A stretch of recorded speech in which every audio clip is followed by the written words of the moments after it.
ओम शांति। 16/9/2025। मीठे बच्चे, तुम हो रूहानी पंडे। तुम्हें सबको शांति धाम अर्थात अमरपुरी का रास्ता बताना है। प्रश्न है, तुम बच्चों को कौन सा नशा है, उस नशे के आधार पर कौन से निश्चय के बोल बोलते हो? उत्तर, तुम बच्चों को यह नशा है कि हम बाप को याद कर जन्म जन्मांतर के लिए पवित्र बनते हैं। तुम निश्चय से कहते हो कि भल कितने भी विघ्न पड़े लेकिन स्वर्ग की स्थापना तो जरूर होनी ही है। नई दुनिया की स्थापना और पुरानी दुनिया का विनाश होना ही है।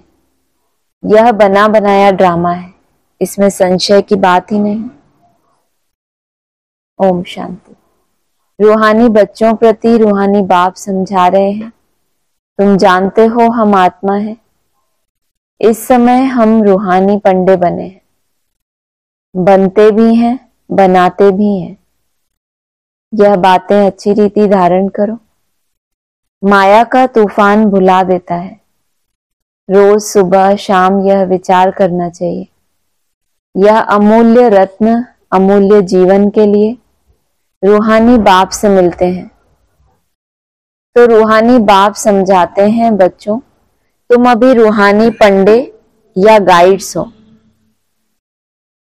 अमरपुरी में जाने के लिए तुम पवित्र बन रहे हो। तुम अभी रूहानी पंडे व गाइड्स हो मुक्ति धाम का रास्ता बताने के लिए। यह है सच्ची सच्ची अमर कथा अमरपुरी में जाने की। अमरपुरी में जाने के लिए तुम पवित्र बन रहे हो। अपवित्र भ्रष्टाचारी आत्मा अमरपुरी में कैसे जाएगी? मनुष्य अमरनाथ की यात्रा पर जाते हैं। स्वर्ग को भी अमरनाथ पुरी कहेंगे। अकेला अमरनाथ थोड़े ही होता है। तुम सब आत्माएं अमरपुरी में जा रही हो। वह है आत्माओं की अमरपुरी, परम धाम। फिर अमरपुरी में आते हैं शरीर के साथ। वो कौन सी अमरपुरी? किसको बताया? एक अमरपुरी परम धाम और दूसरा अमरपुरी किसको बताया? सत्युग को भी बताया कि अमरपुरी कहेंगे उसको। फिर अमरपुरी में आते हैं शरीर के साथ। वहां कौन ले जाते हैं? परमपिता परमात्मा सभी आत्माओं को ले जाते हैं। उसको अमरपुरी भी कह सकते हैं, परंतु राइट नाम शांति धाम है। वहां तो सबको जाना ही है। ड्रामा की भावी टाले नहीं टले। यह अच्छी रीति बुद्धि में धारण करो। पहले पहले तो आत्मा समझो। परमपिता परमात्मा भी आत्मा ही है। सिर्फ उनको परमपिता परमात्मा कहते हैं। वह हमको समझा रहे हैं। वही ज्ञान का सागर है, पवित्रता का सागर है। अब बच्चों को पवित्र बनाने के लिए श्रीमत देते हैं कि मामेकम याद करो तो तुम्हारे जन्म जन्मांतर के पाप कट जाएंगे। याद को ही योग कहा जाता है। तुम तो बच्चे हो ना, बाप को याद करना है। याद से ही बेड़ा पार है। इस विषय नगरी से तुम शिव नगरी में जाएंगे, फिर विष्णुपुरी में आएंगे। हम पढ़ते ही हैं वहां के लिए, यहाँ के लिए नहीं। यहाँ जो राजाएं बनते हैं वह धन दान करने से बनते हैं। कई हैं जो गरीबों की बहुत संभाल करते हैं। कोई हॉस्पिटल धर्मशालाएं आदि बनाते हैं, कोई धन दान करते हैं। जैसे सिंध में मूलचंद था, गरीबों के पास जाकर दान करते थे, गरीबों की बहुत संभाल करते थे। ऐसे बहुत दानी होते हैं। सुबह को उठकर अन्न की मुट्ठी निकालते हैं, गरीबों को दान करते हैं। आजकल तो ठगी बहुत लगी हुई है। पात्र को दान देना चाहिए, वह अकल तो है नहीं। बाहर में जो भीख मांगने वाले बैठे रहते हैं उनको देना, वह भी कोई दान नहीं है। तो कैसे पता करें? उन्हों का तो यह धंधा ही है। किन्हों का? भीख मांगने वाले जो बैठे रहते हैं उन्हों का तो क्या है, ये धंधा ही है भीख मांगना। गरीबों को दान करने वाले अच्छा पद पाते हैं। अब तुम हो सब रूहानी पंडे। अब तुम प्रदर्शनी या म्यूजियम खोलते हो तो ऐसा नाम लिखो जो सिद्ध हो जाए गाइड टू हेवन या नई विश्व की राजधानी के गाइड्स। परंतु मनुष्य कुछ भी समझते नहीं। यह है ही कांटों का जंगल, स्वर्ग है फूलों का बगीचा जहां देवताएं रहते हैं। तुम बच्चों को यह नशा रहना चाहिए कि हम बाप को याद कर जन्म जन्मांतर के लिए पवित्र बनते हैं। तुम जानते हो भल कितने भी विघ्न पड़े, स्वर्ग की स्थापना तो जरूर होनी है। नई दुनिया की स्थापना और पुरानी दुनिया का विनाश होना ही है। यह बना बनाया ड्रामा है, इसमें संशय की बात ही नहीं। जरा भी संशय नहीं लाना चाहिए। किस बात में? किस बात में? कितने भी विघ्न पड़े, नई दुनिया की स्थापना होनी ही है। तो विघ्न किस बात में आते हैं? याद में विघ्न आते हैं ना सबके पास अपने अपने। कितने भी विघ्न आए तो भी ये निश्चय रहता है कि स्थापना मेरी मन बुद्धि में होनी ही है। किसकी? पॉइंट ऑफ लाइट की। निश्चय रहता है हमेशा। अरे कोई हाँ ही नहीं बोल रहा।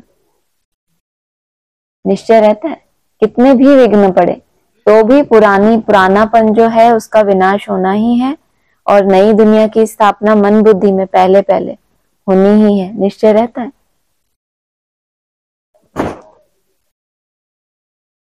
जरा भी संशय नहीं लाना चाहिए। यह तो सब कहते हैं पतित पावन, अंग्रेजी में भी कहते हैं आकर लिबरेट करो दुख से। दुख है ही 5 विकारों से, वह है ही वाइसलेस वर्ल्ड सुखधाम। अभी तुम बच्चों को जाना है स्वर्ग में। स्वर्ग में जाना है तो गेटवे क्या है? Gateway to heaven. महाभारत तो ये जो अंदर द्वंद्व चलता रहता है, इसके बाद निश्चय क्या होना चाहिए? कौन से गेट खुलेंगे? स्वर्ग के गेट। मनुष्य समझते हैं स्वर्ग ऊपर में है, उन्हों को यह पता नहीं है कि मुक्ति धाम ऊपर में है।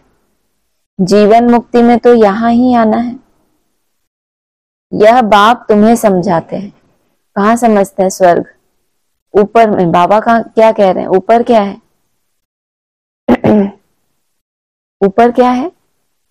मुक्ति धाम। और यहाँ क्या है? स्वर्ग। माना मुक्ति धाम किसको कहें? स्वर्ग के मुकाबले ऊंची स्टेज कौन सी है? वैकुंठ कहो, शिवालय कहो, जहां कोई कुंठा नहीं है, उसके मुकाबले स्व स्थिति में जा रहे हैं, निश्चय बुद्धि बन रहे हैं, तो उनको क्या कहेंगे? स्वर्ग में निवास कर रहे हैं। लेकिन है कहां? यही है, नीचे ही है। यह बाप तुम्हें समझाते हैं, उनको अच्छी रीति धारण कर नॉलेज का ही मंथन करना है। स्टूडेंट भी घर में यही ख्याल करते रहते हैं, यह पेपर भरकर देना है, आज यह करना है। बड़े बड़े एग्जाम की तैयारी करते हैं तो क्या करते हैं? मेन पेपर हो उससे पहले अपना ही पेपर लेते रहते हैं ना। क्वेश्चन पेपर ये आएगा, अपना ही खुद ही पेपर लेते रहते हैं। तो यहाँ माया भी क्या करती है? तुम्हारे छोटे छोटे पेपर लेती है देखने के लिए कि ये बड़े पेपर देने लायक भी हैं कि नहीं। पास होना तो दूर की बात, जब छोटे पेपर में ही फेल हो जा रहे हैं तो बड़ा पेपर माया किनका लेती है? जो रुस्तम होते हैं उनका बड़ा पेपर लेगी। आज यह करना है तो तुम बच्चों को अपने कल्याण के लिए आत्मा को सतो प्रधान बनाना है। पवित्र बन मुक्ति धाम में जाना है और नॉलेज से फिर देवता बनते हैं। आत्मा कहती है ना, हम मनुष्य से बैरिस्टर बनते हैं, हम आत्मा मनुष्य से गवर्नर बनते हैं। आत्मा बनती है शरीर के साथ। शरीर खत्म हो जाता है, फिर नए सिरे पढ़ना पड़ता है। आत्मा ही पुरुषार्थ करती है विश्व का मालिक बनने। बाप कहते हैं यह पक्का याद कर लो कि हम आत्मा हैं। देवताओं को ऐसे नहीं कहना पड़ता, याद नहीं करना पड़ता, क्योंकि वह तो है ही पावन। प्रारब्ध भोग रहे हैं, पतित थोड़े ही हैं जो बाप को याद करें। तुम आत्मा पतित हो, इसीलिए बाप को याद करना है। उनको तो याद करने की दरकार ही नहीं। यह ड्रामा है ना, एक भी दिन एक समान नहीं होता, यह ड्रामा चलता रहता है। सारे दिन का पार्ट सेकंड बाय सेकंड बदलता रहता है, शूट होता रहता है। तो बाप बच्चों को समझाते हैं, कोई भी बात में हार्ट फेल मत हो। यह ज्ञान की बातें हैं। भल अपना धंधा आदि भी करो, परंतु भविष्य ऊंच पद पाने के लिए पूरा पुरुषार्थ करो। गृहस्थ व्यवहार में भी रहना है। कुमारियां तो गृहस्थ में गई ही नहीं है। गृहस्थी उनको कहा जाता है जिनको बाल बच्चे हैं। बाप तो अधर कुमारी और कुमारी सबको पढ़ाते हैं। अधर कुमारी का भी अर्थ नहीं समझते। क्या आधा शरीर है? अभी तुम जानते हो कन्या पवित्र है, और अधर कन्या उनको कहा जाता है जो अपवित्र बनने के बाद फिर पवित्र बनती हैं। तुम्हारा ही यादगार खड़ा है। बाप ही तुम बच्चों को समझाते हैं, बाप तुमको पढ़ा रहे हैं। तुम जानते हो हम आत्माएं मूल वतन को भी जानते हैं। फिर सूर्यवंशी चंद्रवंशी कैसे राज्य करते हैं? क्षत्रिय पने की निशानी बाण क्यों दिया है वह भी तुम जानते हो। लड़ाई आदि की तो बात है नहीं, न असुरों की बात है, न चोरी की बात सिद्ध होती है। ऐसा तो कोई रावण होता नहीं जो सीता को ले जाए। तो क्या होता है? क्या होता है? रावण कब लेकर गया सीता को? जब क्या किया उसने? पहला कदम किसने बढ़ाया? सीता ने क्या किया? लकीर जो खींच दी थी लक्ष्मण ने, माना लक्ष्य को प्राप्त करने के लिए जो लकीर खींच दी कि अगर लक्ष्य को प्राप्त करना है तो इसका उल्लंघन नहीं। जब वो उल्लंघन होता है तो माया रावण पकड़ के ले जाता है। तो बाप समझाते हैं, मीठे मीठे बच्चे तुम समझते हो हम हैं हेवन के मुक्ति जीवन मुक्ति के पंडे। वह हैं जिस्मानी पंडे, हम हैं रूहानी पंडे। जिस्मानी पंडे है तो कहाँ लेकर जाते हैं? जिस्मानी तीर्थों पर लेकर जाते हैं। और रूहानी पंडे क्या कहा था? तुम्हारे तीर्थ कैसे हैं? एकदम न्यारे हैं। तुम गुप्त रूप में चुपचाप घर में बैठे तीर्थ यात्रा करते हो, तो तुम क्या हो गए? रूहानी पंडे। वह है कलयुगी ब्राह्मण। तुम संगम युगी ब्राह्मण अभी पुरुषोत्तम बनने के लिए पढ़ रहे हो। वो तो क्या हो गए? कलयुगी ब्राह्मण। ब्राह्मण तो है लेकिन कलयुगी। और तुम पहले संगम युगी ब्राह्मण और फिर पुरुषोत्तम बनने के लिए पढ़ रहे हो। बाबा अनेक प्रकार से समझाते रहते हैं, फिर भी देह अभिमान में आने से भूल जाते हैं। मैं आत्मा हूं, बाप का बच्चा हूं, वह नशा नहीं रहता। जितना याद करते रहेंगे उतना देह अभिमान टूटता जाएगा। अपनी संभाल करते रहो। देखो हमारा देह अभिमान टूटा है। दुनिया में कैसे संभाल करते हैं? अपनी देह की कितनी संभाल करते हैं। अच्छा खान पान हो, अच्छे से रहें तो कोई बीमारी ना आए। बीमारी आती है तो कितना परहेज करते हैं। बाबा क्या कह रहे हैं? तुम अपनी संभाल करते रहो कि क्या देह अभिमान कितना टूटा है। हम अभी जा रहे हैं, फिर विश्व के मालिक बनेंगे। हमारा पार्ट ही हीरो हीरोइन का है। हीरो हीरोइन नाम तब पड़ता है जब कोई विजय पाते हैं। तुम विजय पाते हो तब तुम्हारा हीरो हीरोइन का नाम पड़ता है। इस समय इनसे पहले नहीं था। हारने वाले को हीरो हीरोइन नहीं कहेंगे। तुम बच्चे जानते हो हम अभी जाकर हीरो हीरोइन बनते हैं। तुम्हारा पार्ट ऊंचते ऊंचे। कौड़ी और हीरे का तो बहुत फर्क है। भल कोई कितने भी लखपति या करोड़पति हो, परंतु तुम जानते हो यह सब विनाश हो जाएंगे। तुम आत्माएं धनवान बनती जाती हो, बाकी सब दिवाले में जा रहे हैं। यह सब बातें धारण करनी है, निश्चय में रहना है। यह नशा चढ़ता है, बाहर जाने से नशा उतर जाता है। यहाँ की बातें यहाँ रह जाती हैं। बाप कहते हैं बुद्धि में रहे, बाप हमको पढ़ा रहे हैं। जिस पढ़ाई से हम मनुष्य से देवता बन जाएंगे, इसमें तकलीफ की कोई बात नहीं। धंधे आदि से भी कुछ टाइम निकाल याद कर सकते हो। यह भी अपने लिए धंधा है ना। क्या टाइम निकाल कर बाप को याद करना, यह भी क्या है, एक धंधा है ना। छुट्टी लेकर जाए बाबा को याद करो, यह कोई झूठ नहीं बोलते हैं। सारा दिन ऐसे ही थोड़ी ही गंवाना है। हम भविष्य का तो कुछ ख्याल करें। युक्तियां बहुत हैं, जितना हो सके टाइम निकाल बाप को याद करो। शरीर निर्वाह के लिए धंधा आदि भी बल करो। हम तुमको विश्व का मालिक बनने की बहुत अच्छी राय देते हैं। तुम बच्चे भी सबको राय देने वाले ठहरे।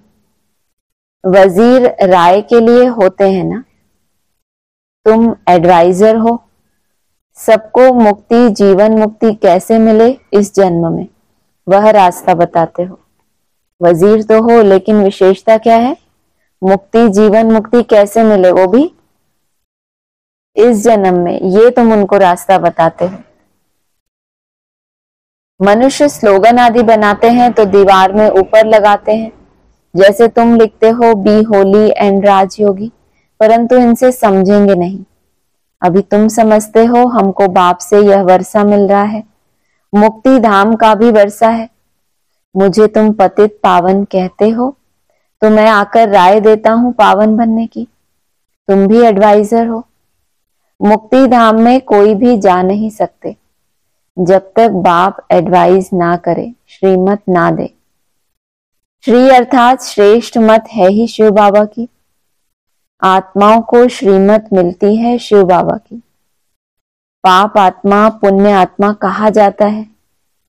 पाप शरीर नहीं कहेंगे। आत्मा शरीर से पाप करती है, इसीलिए पाप आत्मा कहा जाता है। शरीर बिगर आत्मा न पाप न पुण्य कर सकती है। तो जितना हो सके विचार सागर मंथन करो। शरीर बिगर आत्मा न पाप करती है न पुण्य, और शिव बाबा की श्रीमत भी किसको मिलती है? आत्माओं को। और बिना शरीर की बात नहीं है, शरीर में है, लेकिन कैसी आत्माएं हैं? पाप आत्माएं नहीं है। पाप आत्माएं तो उस श्रीमत को क्या करेंगी? बुद्धि में धारण ही नहीं कर सकेंगी। टाइम तो बहुत है, टीचर या प्रोफेसर है, उनको भी युक्ति से यह रूहानी पढ़ाई पढ़ानी चाहिए जिससे कल्याण हो। बाकी इस जिस्मानी पढ़ाई से क्या होगा? हम यह पढ़ाते हैं, बाकी थोड़े दिन है, विनाश सामने खड़ा है। अंदर उछल आती रहेगी, कैसे मनुष्यों को रास्ता बताएं। एक बच्ची को पेपर मिला था जिसमें गीता के भगवान की बात पूछी गई थी, तो उसने लिख दिया कि गीता का भगवान शिव है, तो उनको नापास कर दिया। समझती थी हम तो बाप की महिमा लिखती हूँ। गीता का भगवान शिव है, वह ज्ञान का सागर है, प्रेम का सागर है। श्री कृष्ण की आत्मा भी ज्ञान पा रही है। यह बैठ लिखा तो फेल हो गई। माँ बाप को कहा हम यह नहीं पढ़ेंगी, अभी इस रूहानी पढ़ाई में लग जाऊंगी। लिखा तो सही क्या कि गीता का भगवान शिव है, लेकिन हुआ क्या? फेल हो गई। तो क्या किया? उस पढ़ाई को ही छोड़ दिया। बच्ची भी बड़ी फर्स्ट क्लास है, पहले ही कहती थी हम ऐसा लिखूंगी नापास हो जाऊंगी। मालूम था उसको कि ये लिखूंगी तो क्या हो जाऊंगी, लेकिन सच का साथ देने के लिए अपनी उसने परवाह की। परंतु सच तो लिखना है ना, आगे चलकर समझेंगे बरोबर। इस बच्ची ने जो लिखा था वह सत्य है। सोचो कब लिखा था, सालों की बात हो गई, आगे चलकर समझेंगे। लेकिन नूंद क्या कर ली अपनी। छोटे छोटे जो पेपर होते हैं ये तो चलो एक हद का हो गया, लेकिन छोटे छोटे जगह पर भी जब सच का साथ देते हैं, भले जानते हैं इससे हमारा नुकसान हो जाएगा, लेकिन साथ देते हैं सच का, तो क्या नूंद कर लेते हैं। ये जन्म जन्मांतर आत्माएं कैसी रहेंगी? कोई कॉम्प्रोमाइज नहीं करेंगी। बाबा ने क्या कहा? सिद्धांतों के साथ कोई समझौता नहीं। कह रहे यहाँ थोड़ा नुकसान हो जाएगा, यहाँ थोड़ा झूठ से काम चला लें। यहाँ इनकी सच मतलब सच। जानती थी कि क्या होगा, नापास हो जाऊंगी, लेकिन बाप के दिल पे चढ़ गई, नहीं चढ़ गई। बाबा ने क्या बोला? तू तो क्या है, सच्ची गीता है। बोला ना, बच्ची बड़ी फर्स्ट क्लास है, आगे चलकर समझेंगे इसने जो लिखा वह सत्य है। जब प्रभाव निकलेगा या प्रदर्शनी अथवा म्यूजियम में उनको बुलाएंगे तो पता चलेगा और बुद्धि में आएगा यह तो राइट है, ढेर के ढेर मनुष्य आते हैं, तो विचार करना है ऐसा करें जो मनुष्य झट समझ जाए कि यह कोई नई बात है।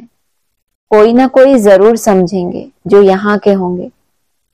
तुम सबको रूहानी रास्ता बताते हो, बेचारे कितने दुखी हैं, उन सबके दुख कैसे दूर करें? खिटपिट तो बहुत होती है ना, एक दो के दुश्मन बनते हैं तो कैसे खलास कर देते हैं। अब बाप बच्चों को अच्छी रीति समझाते रहते हैं, माताएं तो बेचारी अबोध होती हैं, कहती हैं हम पढ़ी लिखी नहीं है। बाप कहते हैं नहीं पढ़े हैं तो अच्छा है, वेद शास्त्र जो कुछ पढ़े हैं वह सब यहाँ भूल जाना है। अभी मैं जो सुनाता हूं वह सुनो, समझाना चाहिए। सदगति निराकार परमपिता परमात्मा बिगर कोई कर ना सके। मनुष्यों में ज्ञान ही नहीं तो वह फिर सदगति कैसे कर सकते? सदगति दाता ज्ञान का सागर है ही एक। मनुष्य ऐसा थोड़े ही कहेंगे, जो यहाँ के होंगे वही समझने की कोशिश करेंगे। एक भी कोई बड़ा आदमी निकल पड़े तो आवाज होगा, गायन है। तुलसीदास गरीब की कोई न सुने बात। सोचो तुलसीदास कितना बड़ा नाम है, लेकिन बाबा क्या कह रहे हैं, कोई बड़ा आदमी निकले तो क्या हो, उसका आवाज फैले। सर्विस की युक्तियां तो बाबा बहुत बतलाते हैं, बच्चों को अमल में लाना चाहिए। अच्छा, मीठे मीठे सिकिलदे बच्चों प्रति माता पिता बाप दादा का याद प्यार गुड मॉर्निंग। रूहानी बाप की रूहानी बच्चों को नमस्ते, रूहानी बच्चों की रूहानी बाप दादा को नमस्ते। धारणा के लिए सार है, धंधा आदि करते भविष्य ऊंच पद पाने के लिए याद में रहने का पूरा पूरा पुरुषार्थ करना है। यह ड्रामा सेकंड बाय सेकंड बदलता रहता है, इसलिए कभी कोई सीन देखकर हार्ट फेल नहीं होना है। यह रूहानी पढ़ाई पढ़कर दूसरों को पढ़ानी है, सबका कल्याण करना है। अंदर यही उछल आती रहे, हम कैसे सबको पावन बनने की एडवाइस दें, घर का रास्ता बताएं। वरदान है सर्व संबंधों के सहयोग की अनुभूति द्वारा निरंतर योगी सहज योगी भव। हर समय बाप के भिन्न भिन्न संबंधों का सहयोग लेना अर्थात अनुभव करना ही सहज योग है। बाप कैसे भी समय पर संबंध निभाने के लिए बंधे हुए हैं।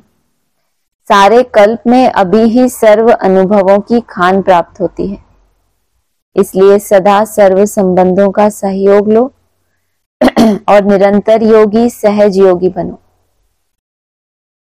क्योंकि जो सर्व संबंधों की अनुभूति या प्राप्ति में मग्न रहता है वो पुरानी दुनिया के वातावरण से सहज ही उपराम हो जाता है। स्लोगन है सर्व शक्तियों से संपन्न रहना, यही ब्राह्मण स्वरूप की विशेषता है। अव्यक्त इशारे हैं। तपस्वी मूर्त का अर्थ है तपस्या द्वारा शांति की शक्ति की किरणें चारों ओर फैलती हुई अनुभव में आए। यह तपस्वी स्वरूप औरों को देने का स्वरूप है। जैसे सूर्य विश्व को रोशनी की और अनेक विनाशी प्राप्तियों की अनुभूति कराता है, ऐसे महान तपस्वी आत्माएं ज्वाला रूप शक्तिशाली याद द्वारा प्राप्ति की किरणों की अनुभूति कराती है। ओम शांति।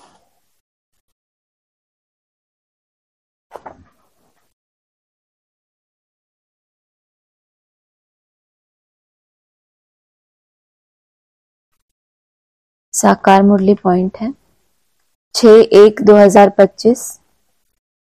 भारत कितना सिरताज था सब भूल गए हैं। मुसलमानों आदि ने भी कितना सोमनाथ मंदिर से लूटकर मस्जिदों आदि में हीरे आदि जाकर लगाए हैं। अभी उनकी तो कोई वैल्यू भी कर नहीं सकते। इतनी बड़ी बड़ी मणियां राजाओं के ताज में रहती थी, कोई तो करोड़ की और कोई 5 करोड़ की। और मुसलमानों ने क्या किया, मणि धारण की, भारत में इतने हीरे इकट्ठे किए, जवाहर इकट्ठे किए, हीरे जैसे बने। और मुसलमानों ने क्या किया, खुद कोई मेहनत नहीं की, क्या किया, दूसरों का लूट लिया। तो कहा उनकी तो कोई वैल्यू भी कर नहीं सकते। इतनी बड़ी बड़ी मणियां राजाओं के ताज में रहती थी, कोई करोड़ कोई 5 करोड़ की। अगला है जितना हो सके बाप को याद करो, जैसे ऑफिस से छुट्टी लेते हैं वैसे धंधे से छुट्टी पाकर 1-2 दिन याद की यात्रा में बैठ जाओ। घड़ी घड़ी याद में बैठने के लिए अच्छा सारा दिन व्रत रख लेता हूं बाप को याद करने का, कितना जमा हो जाएगा, विकर्म भी विनाश होंगे। बाप की याद से ही सतो प्रधान बनना है। सारा दिन पूरा योग तो किसका लग भी न सके। माया विघ्न जरूर डालती है, फिर भी पुरुषार्थ करते करते विजय पालेंगे। क्या कहा? सारा दिन पूरा योग। क्या चाहिए तुम्हें? सारा दिन भी चाहिए और फिर पूरा योग भी चाहिए। तो वो तो नहीं होगा, लेकिन करते करते पुरुषार्थ विजय पालेंगे। बस आज का सारा दिन बगीचे में बैठ बाप को याद करता हूँ, खाने पर भी बस याद में बैठ जाता हूँ, यह है मेहनत। 7-1-25 योग बल से तुम्हारे पाप भस्म हो जाएंगे, पुण्य आत्मा बन जाएंगे। पहले पहले तो मेहनत भी करनी चाहिए, इसलिए बाप कहते हैं मामेकम याद करो, चार्ट रखो। जिनका चार्ट अच्छा होगा वह लिखेंगे और उनको खुशी होगी। अभी सभी मेहनत करते हैं, चार्ट नहीं लिखते तो योग का जौहर नहीं भरता। चार्ट लिखने में फायदा है बहुत। क्यों नहीं लिखते? तो क्या नहीं होता, याद तो करते रहते हैं लेकिन उसमें जौहर नहीं भरता। माना जो पावरफुल याद होती है, जब जिस दिन कोई 1 घंटा बहुत अच्छा आपका बीता तो क्या होता है, मन करता है ना कि इसको लिखें जल्दी, क्योंकि ये बहुत अच्छा हुआ तो ये रिकॉर्ड हमारे पास रहे। जब अलबेले रहते हैं तो भरने का मन होता है, मालूम है कि क्रॉस ही तो भरना है तो क्या भरें। तो मेहनत जितनी कर रहे हैं जितना उसको नोट करेंगे तो क्या होगा, अगर अलबेलेपन का भी नोट करेंगे तो अगले घंटे के लिए क्या हो जाएगा, कुछ ना कुछ अटेंशन आएगा। तो फायदा बहुत है। अगला है एकांत में कहां भी बैठो अथवा जाओ, बुद्धि में यही चलता रहे। एकांत तो बहुत है, ऊपर छत पर तो डरने की बात नहीं। आगे तुम सवेरे में मुरली सुनने के बाद चलते थे पहाड़ों पर, जो सुना उसका चिंतन करने के लिए पहाड़ियों पर जाकर बैठते थे। क्यों? इतनी गहरी गहरी बातें हैं, इसका चिंतन भी अगर करना है तो कैसी स्टेज चाहिए। मुरली सुन के एकदम देह भान में, जब सुनते समय ही बाबा क्या कहते हैं अपने को, आत्मा समझ मैं कानों से सुन रही हूं। तो जब इसका मंथन करना है तो पहाड़ों पे ही जाना पड़ेगा। अगला है ज्ञान है ही एक बाप के पास, ज्ञान से तुम जन्म लेते हो। गीता को माई बाप कहा जाता है, मात पिता है ना। तुम शिव बाबा के बच्चे हो, फिर मात पिता चाहिए। आत्मिक रूप में किसके बच्चे हो? शिव बाबा के बच्चे हो, लेकिन दैवीय कुल में किस देवी या देवता के रूप में तुम जन्म लेते हो वो कैसे पता चले? ज्ञान से ही जन्म होगा ना, वरना ज्ञान बल से तुम जन्म लेते हो। जो बोला है सतयुग में तो योग बल भी बोला है, लेकिन यहाँ बुद्धि में क्या आ जाएगी? लक्ष्मी नारायण को समझदार बनने में 25 वर्ष लग गए और उसके बाद उनको टाइटल मिला। अब ये क्या है? लक्ष्मी नारायण माने समझदार। तो ज्ञान से ही जन्म हुआ ना, ऐसी कौन सी समझ बुद्धि में बैठ गई? तो क्या हो गया? प्रत्यक्षता रूपी जन्म। गीता को माई बाप कहा जाता है, मात पिता है ना। तुम शिव बाबा के बच्चे हो, फिर मात पिता चाहिए ना। मनुष्य तो भल गाते हैं परंतु समझते थोड़े ही हैं। बाप समझाते हैं इसका अर्थ कितना गुह्य है। गॉड फादर कहा जाता है, फिर मात पिता क्यों कहा जाता है? बाबा ने समझाया है भल सरस्वती है, परंतु वास्तव में सच्ची सच्ची मदर ब्रह्मपुत्रा है। सागर और ब्रह्मपुत्रा है, पहले पहले संगम इनका होता है, बाबा इनमें प्रवेश करते हैं। यह कितनी महीन बातें हैं। बहुतों की बुद्धि में यह बातें रहती नहीं जो चिंतन करें। बिल्कुल कम बुद्धि है, कम दर्जा पाने वाले हैं कि गॉड फादर क्यों कहा जाता है और भारत में फिर तुम मात पिता हम बालक तेरे क्यों कहा जाता है। अगला है यह तुम्हारी युद्ध सबसे जास्ती चलती है। बाहुबल की युद्ध इतना समय नहीं चलती। तुम तो जब से आए हो युद्ध शुरू है। पुरानों से कितनी युद्ध चलती है, नए जो आएंगे उनसे भी चलेगी, कोई इसमें भेदभाव नहीं कि नए आए तो बस लास्ट में आए फास्ट। युद्ध सबको करनी पड़े, यात्रा वही है।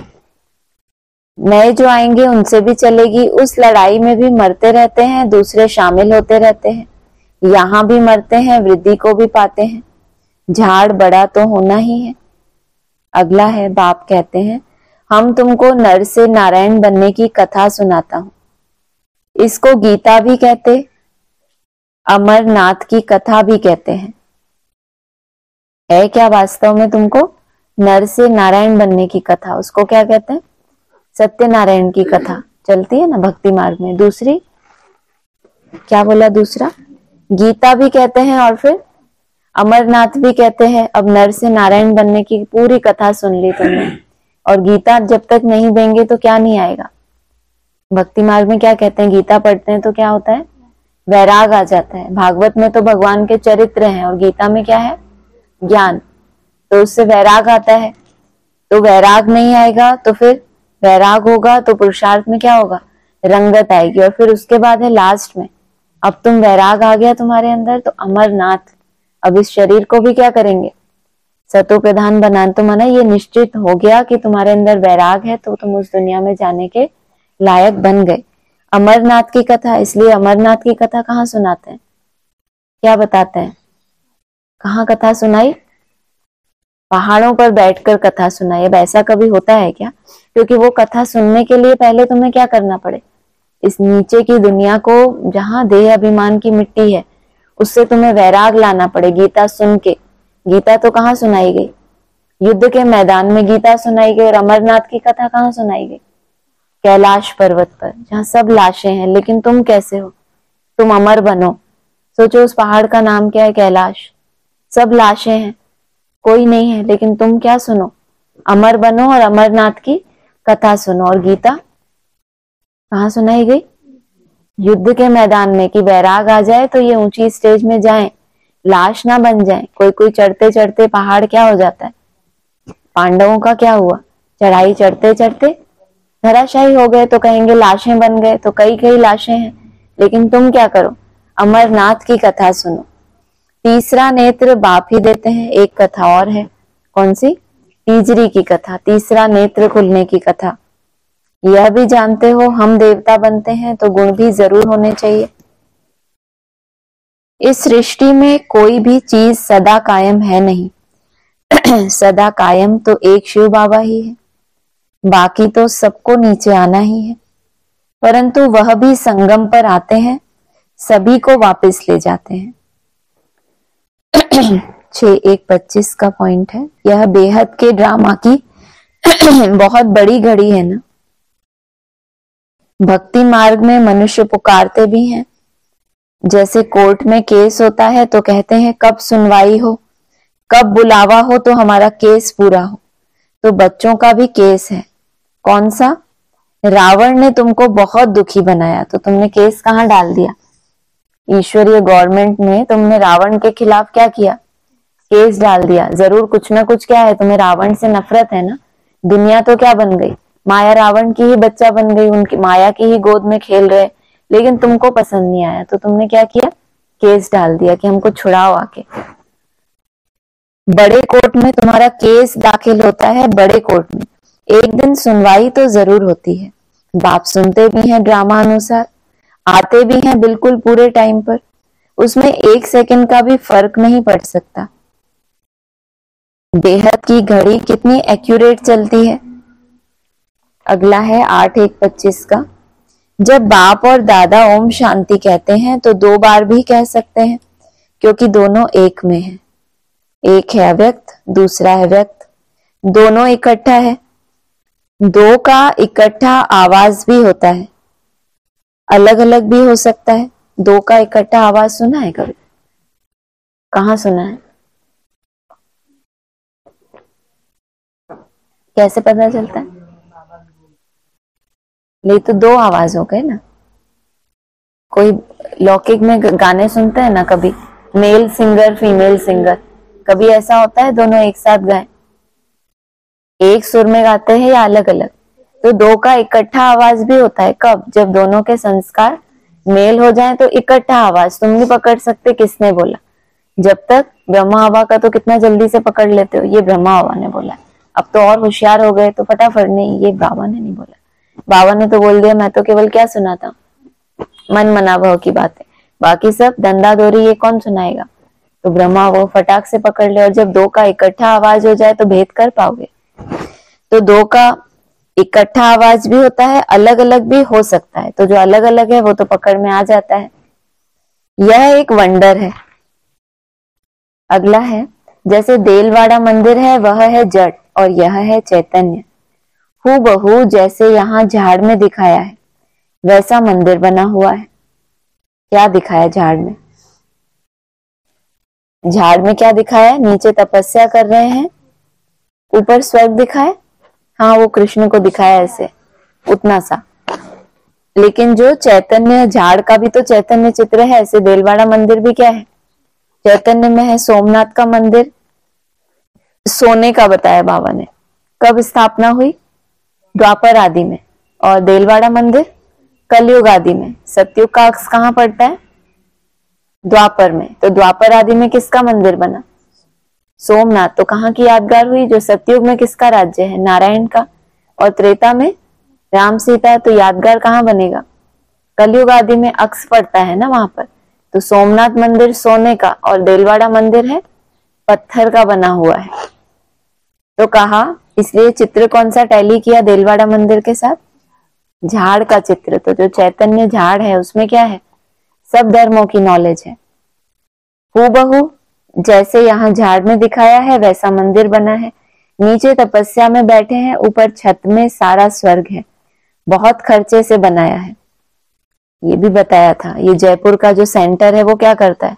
बहुत खर्चा खाता रहता है बाबा का। वरना बाबा भी कितनी मेहनत करते हैं बच्चों के ऊपर। किन्हीं के ऊपर खास बाप मेहनत करें तो क्या कर रहे हैं?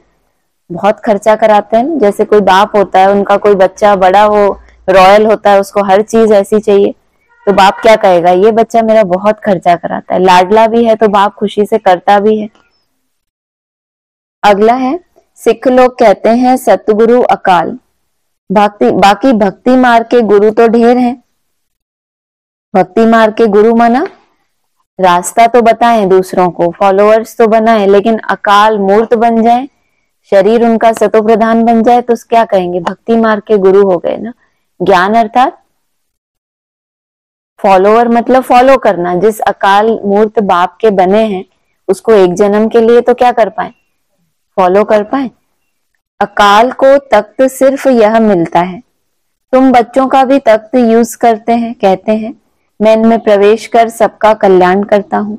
इस समय इनका यह पार्ट है। यह बड़ी समझने की बात है कि अकाल को, जो अकाल है सदा ही क्या है? अकाल है, उसको तख्त सिर्फ यहां मिलता है। जो खुद भी कैसा बने? अकाल मूर्त बन जाता है, यादगार बन गया अकाल तख्त का। 9-1-25 का है, सिर्फ शिव कहने से समझेंगे नहीं, त्रिमूर्ति तो जरूर चाहिए। मुख्य है ही दो चित्र, त्रिमूर्ति और झाड़। सीढ़ी से भी झाड़ में जास्ती नॉलेज है। यह चित्र तो सबके पास होने चाहिए। एक तरफ त्रिमूर्ति गोला, दूसरे तरफ झाड़। यह पांडव सेना का फ्लैग होना चाहिए। ड्रामा और झाड़ की नॉलेज भी बाप देते हैं। लक्ष्मी नारायण विष्णु आदि कौन है? क्या कहा? सिर्फ शिव कहने से समझेंगे नहीं, त्रिमूर्ति जरूर चाहिए। उसमें भी मुख्य दो चित्र, एक त्रिमूर्ति, उसके साथ गोला तो है ही, कंबाइंड है, और फिर एक झाड़। तो सीढ़ी में तो लिमिटेड नॉलेज है केवल देवता धर्म की, उससे भी जास्ती नॉलेज कहाँ है? झाड़ के चित्र में। तो यह चित्र सबके पास होने चाहिए।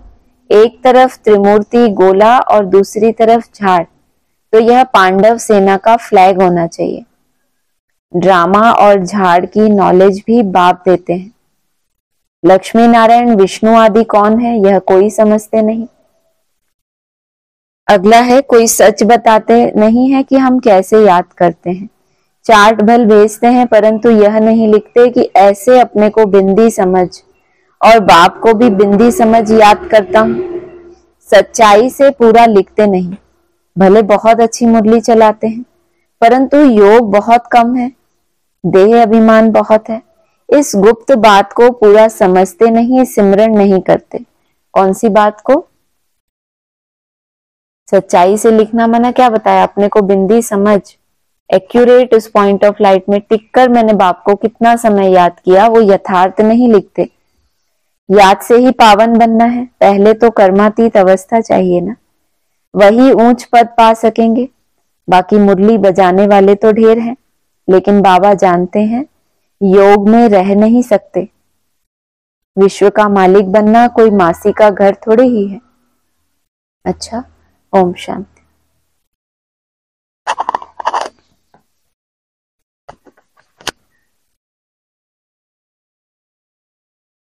हाँ जी, किसी को कुछ बोलना है?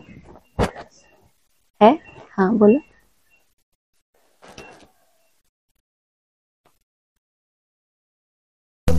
ओम शांति। हाँ जी बोलिए। पहले तो कल कोई कुछ बोलने वाले थे पर आप तब चले गए थे, तो किसी को बोलना है तो? हाँ? अच्छा, रवि भाई शायद बोल रहे थे कुछ। हाँ जी।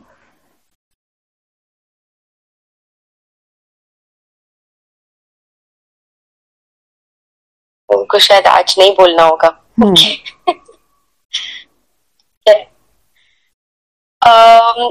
आज आया हम जहाँ पर है वहाँ पर नेटवर्क अच्छा नहीं है। ठीक है, कोई बात नहीं।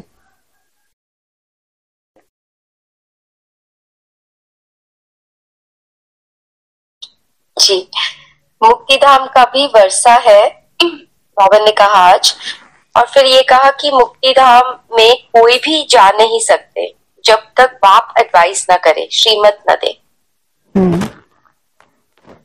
जिनको वर्षे के रूप में मुक्तिधाम मिलता है, ऐसे तो सजाएं खाकर सभी को वहां जाना है, पड़े रहेंगे वहां जड़वत होकर।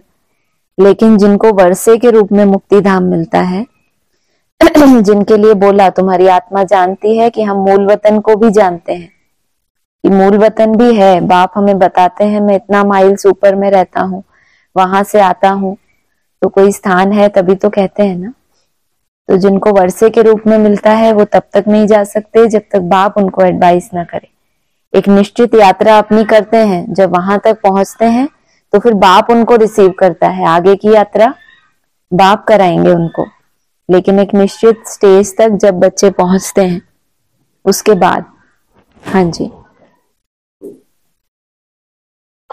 जी, क्योंकि एक पॉइंट ऐसा भी आया था कि अब बेहद का बाप कहते हैं कि मैं तुम बच्चों की डबल सर्विस करने आया हूँ, जिससे तुम्हारी आत्मा और शरीर दोनों पवित्र हो जाएंगे।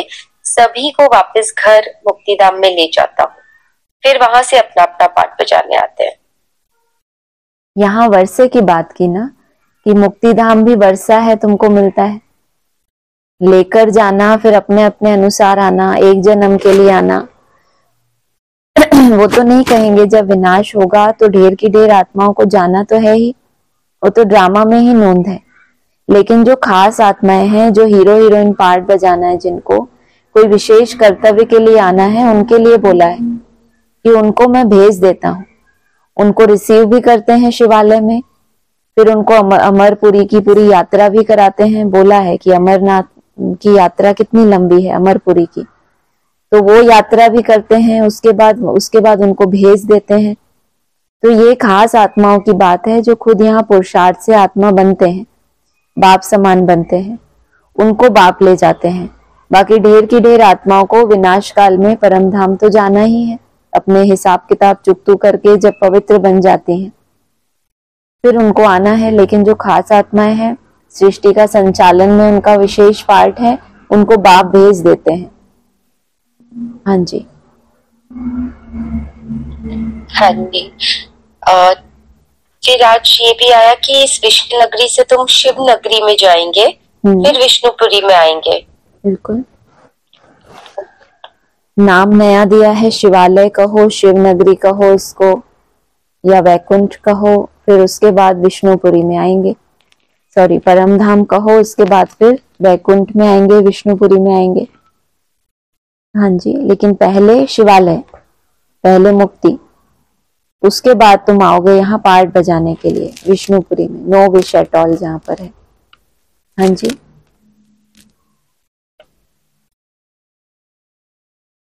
हाँ जी, ओके। और ये वाला भी अच्छा था, जितना याद करते रहेंगे उतना देह अभिमान टूटता जाएगा। अपनी संभाल करते रहो। देखो हमारा देह अभिमान टूटा है, मतलब याद से ही देह अभिमान टूटता है। पता कैसे चलेगा अपने अंदर का? पता कैसे चलेगा हमें कि कितना टूट गया, कितना बाकी है? तो क्या होता है, बोला ना, इम्तिहान, जो बड़ा इम्तिहान है वो देने के लिए छोटे छोटे जो इम्तिहान होते हैं, छोटी छोटी बातों की फीलिंग आना, छोटी छोटी बातों में हार्ट फेल हो जाना, हार्ट फेल कहते हैं या ऐसे कहते हैं लौकिक भाषा में दिल टूट गया, तो ये टूटना छोटी छोटी बातों में अपना, इसको क्या कहें, हार्ट फेल ही तो कहेंगे। तो अपना देह अभिमान टूटा होगा तो ये सब नहीं होगा, फीलिंग आना, चाहे अभिमान में चले जाएं, चाहे अपमान की फीलिंग आ जाए, बैलेंस। तो देखना है छोटी छोटी स्थितियों में कि देह अभिमान टूटता जाता है, बैगर बनता जा रहा हूं, तो अपना पता चलेगा कि बैगर के पास तो फिर कुछ भी ना हो। हाँ जी।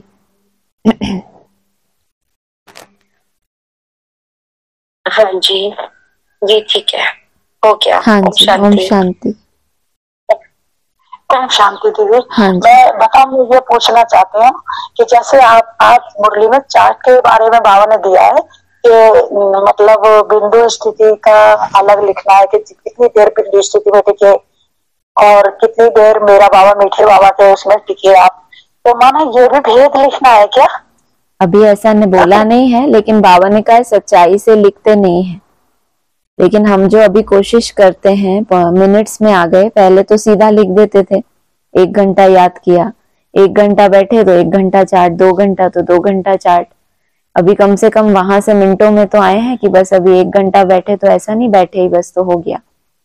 उसमें से किसी का 10 मिनट, किसी का 15, किसी का 20, किसी का ज्यादा होता होगा, लेकिन अप्रॉक्स मिनटों में ही लिखते हैं। तो धीरे धीरे सूक्ष्म होते होते वो यथार्थ भी लिखेंगे।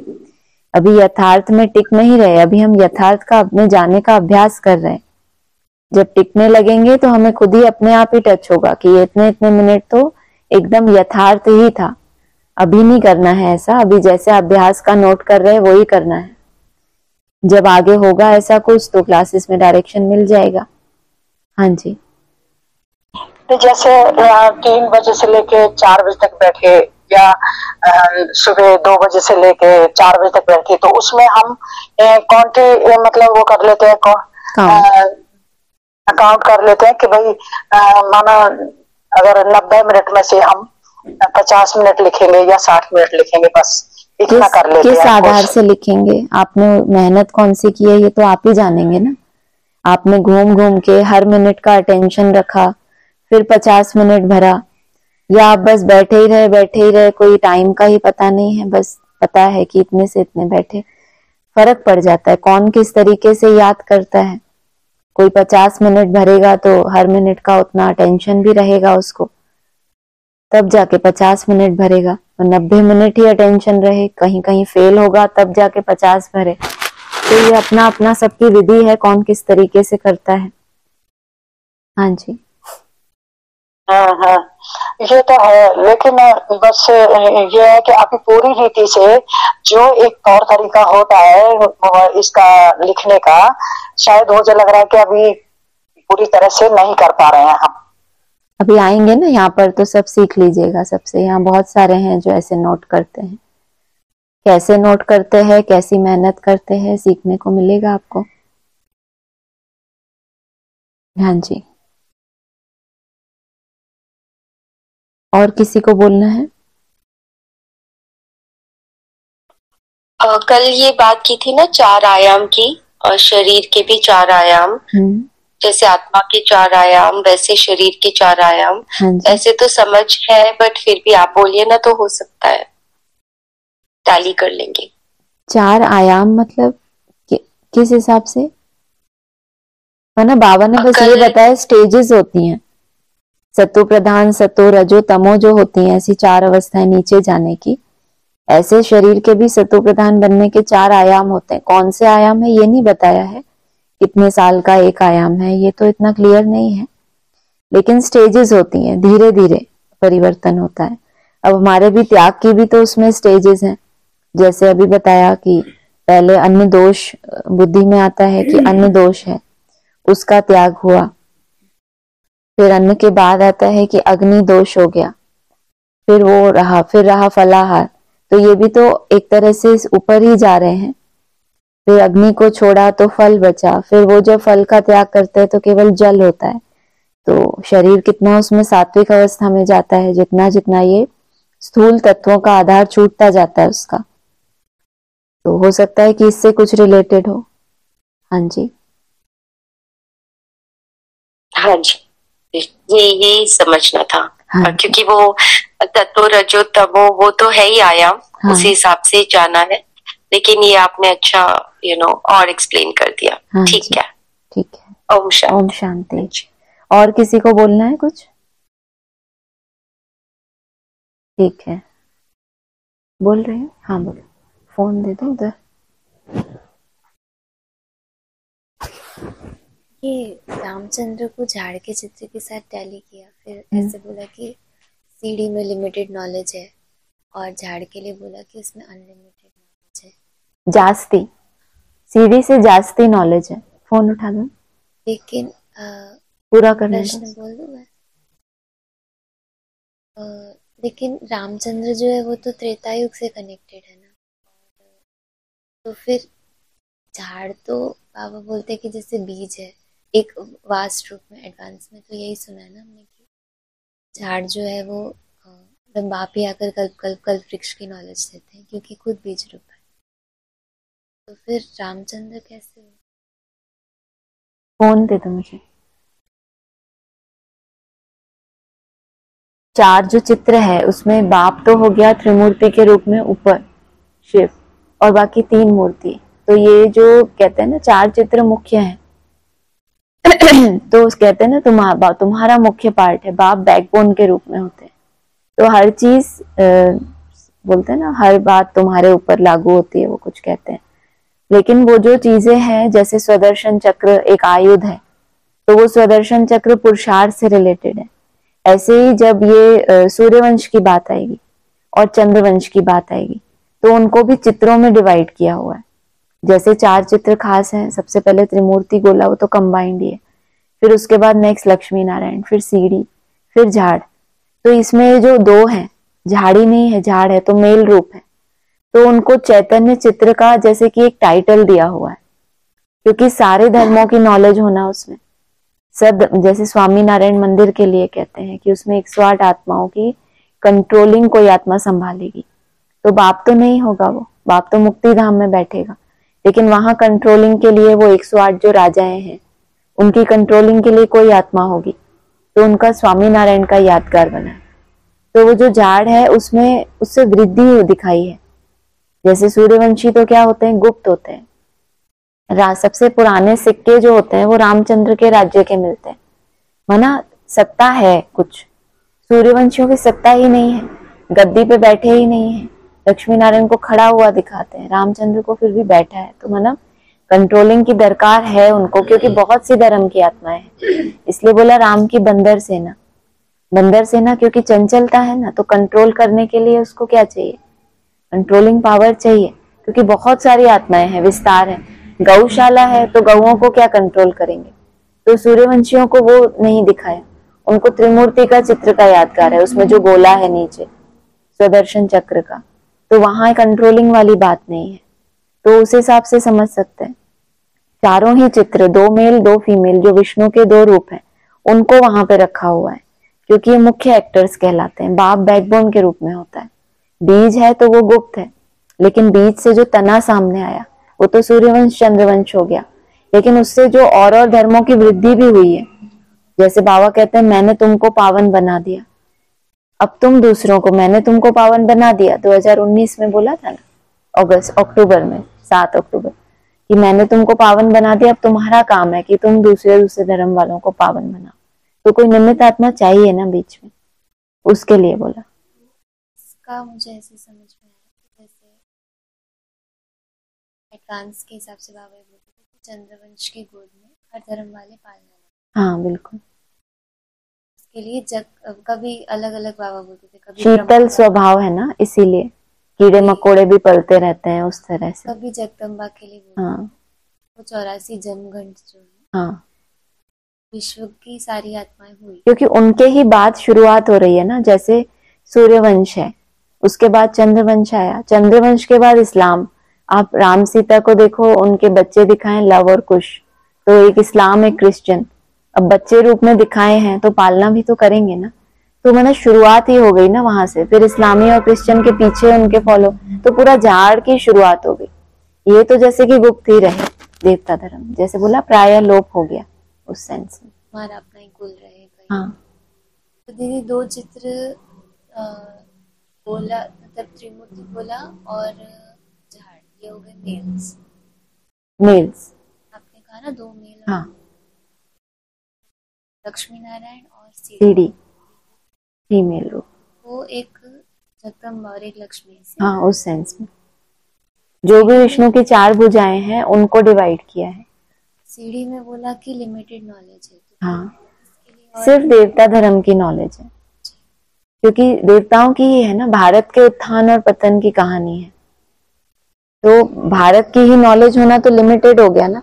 दूसरे धर्मों के नॉलेज में उनको इंटरेस्ट ही नहीं आए। अगर किसी को मान लो कि ज्यादा क्यों इनमें जाना है, ये धर्म कब आया, वो कब आया, तो कहेंगे इनमें लिमिट की ही नॉलेज है, या चाहते ही नहीं है, प्रश्न ही नहीं है दूसरे धर्मों की नॉलेज का कोई, क्योंकि उनको कोई जाकर वहां पर पालना नहीं करनी है ना।